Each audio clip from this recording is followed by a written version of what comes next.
Hello and welcome to Gendering Geopolitics, my short series where I have quick 10-minute conversations with women around the world. My name is Emily Prey and I'm a senior analyst at the New Lines Institute in Washington, D.C. Today, I have the privilege of speaking with Wai Wai Nu, a peace, women's rights, and human rights advocate and founder and executive director of the Women's Peace Network. And we'll be discussing what is happening in Myanmar and what the future holds for the Rohingya. Thank you so much for joining me today, Wai Wai. Thank you so much for having me too. So Dr. Maung Zarni recently published a piece on the mass hysteria, as he labels it, surrounding Aung San Suu Kyi's birthday this past week, which was June 19th. And millions around the world celebrated, including diplomats and foreigners, and there was a deluge on social media with hashtags and campaigns in her honor. But Aung San Suu Kyi is famously, unrepentantly complicit in the genocide of the Rohingya and possibly bears criminal responsibility for this genocide. And this genocide is known for the horrific amount of sexual violence that Tatmadaw forces inflicted upon the Rohingya women and girls, which Aung San Suu Kyi has brushed off as fake rape. So it's pretty ironic that her birthday fell on the International Day for the Elimination of Sexual Violence and Conflict. And instead of focusing on that day and what that means for victim survivors of the Tatmadaw, millions of Burmese and foreigners were flooding social media with birthday wishes. All of that to say, what does this outpouring of support tell you about the future of Myanmar?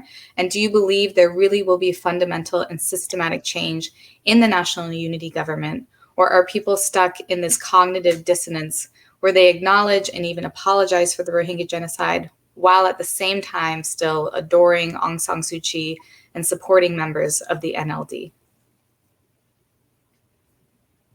Thank you for the questions, Emily. This is a very complex questions to answer.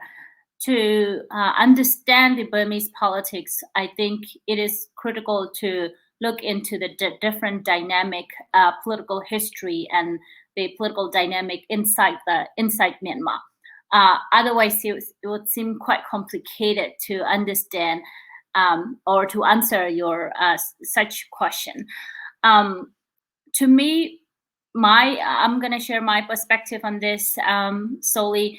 To me, we cannot, the fact that public cherish the Aung San Suu Kyi, the love for the Aung San Suu Kyi from the people of Myanmar, it's deeply rooted and we cannot deny it.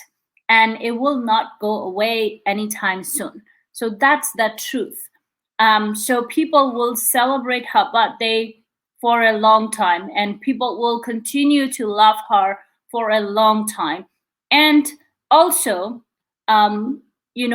we need to.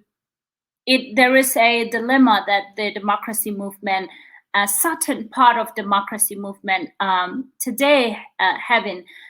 For instance, how much of her popularity and her influence over the people should we be using to influence or to mobilize the society, to mobilize the democracy movement. So balancing the personal, the popularity and individual popularity and the impact or effect on the democracy movement, it's been a hard choices that a lot of activists and the movement leaders are making choices today. However, we also have to know that the NLD is actually based on the Aung San Suu Kyi's popularity and leadership itself.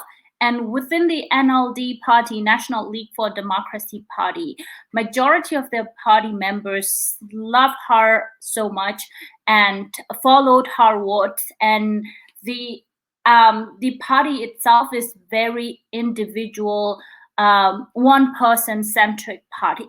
So knowing all of this background, what I think is, we cannot deny the fact that people love her, and there is a difficult choices that the people have to make at this point to keep this movement alive. At the same time, how do we really think our politics? How do we really approach our politics in the future is a major task for the democracy movement leader, including the NUG government. So I think my perspective is that, we cannot base our politics based on one person. And the political movement, our political system should be based on values and democratic principles. And we need to work on strengthening institutions rather than individuals. So that's, looking into the politics. When it comes to the genocide and complicity in the genocide, I do think the victims and survivors deserve justice, and we should have a truth and reconciliations commissions and a part to the transitional justice processes domestically once everything is over. And then, there should be a process of acknowledging and realizations of past wrong, and that past wrong to be righted.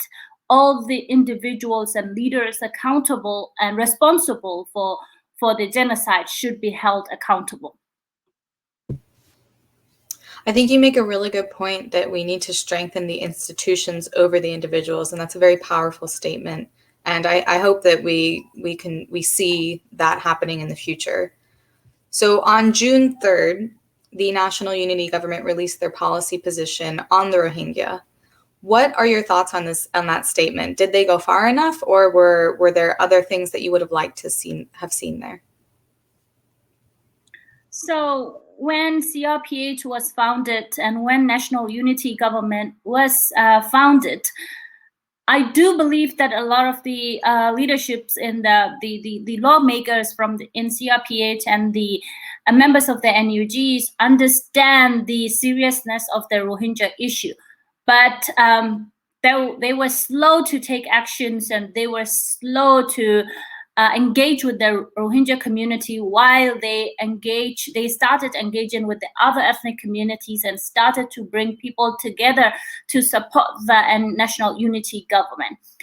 The policy positions on the Rohingya or engagement with the Rohingya has been put aside, and they did not take it as a priority. However, due to the discussions and pressures from the Congress members and congressional members and others, the National Unity Government take a further step to adopt this the policy positions paper, which is quite incredible. I think for me, what I see this paper, this is the beginning of the right path, and they take the right step, and this is the first step, but this is not anywhere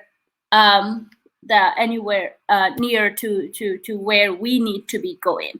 So they are on the right directions now, but we still have to go far. A lot of people, international communities, and probably some people in Myanmar believe the Rohingya issue will be solved by granting Rohingya citizenship. In reality, the Rohingya crisis is not that simple. This is not merely about the citizenship. Rohingya are full citizens, bona fide citizens, equal citizens, even under the current citizenship law, 1982 citizenship law, if the law is justly and fairly implemented or enforced. The deprivations of Rohingya citizenship comes not from the law, but from the applications and mindset and attitude towards the Rohingya populations that arbitrarily strip Rohingya citizenship rights. But it's not just Rohingya citizenship right, it's denial of Rohingya's identity, Rohingya's histories, Rohingya's existence itself, and Rohingya's name itself. So the issue will only be solved when the National Unity Government or the people, the government, whoever in Myanmar, accept Rohingya as people, their own national ethnic national group, or the people belong to the land, to the country, and which is the truth that they denied for so long. And that's where we have to be going. So, first they have to acknowledge that these people are the people of Burma, people of Arakan, and we have lived there forever. We don't have any ancestors from anywhere. We are from Rakhine State. We believe we are indigenous to the Rakhine State, and thus we deserve equal rights and full freedoms and rights in our land, and that has to be assured. And we had that right before. This is not something that we call in something new that we're calling for. This is the rights that we had in the past, and all the way long back to the early days in the history. And we were always there, and we enjoyed equal and full rights in all the all the political histories of Burma, or even before it's become Burma. So that's what we are calling for. We're not necessarily seeking something strange or separations of the state or like that. We're merely calling for equal political and other citizens' rights in Myanmar, especially when the country is moving to the directions of federal union. So the federalism that we are envisioning in Myanmar is unlike in the US. We are talking about here ethno-federalism, federalism based on the ethnicity. So in Rakhine State, the Rakhine, for instance, when we have federalism, it will become federal Rakhine State. So the federalism in Rakhine State based on ethnic Rakhine. If Rohingya are not considered as one of the ethnic communities, we will not have any political representations and rights in Rakhine State to talk about our matters.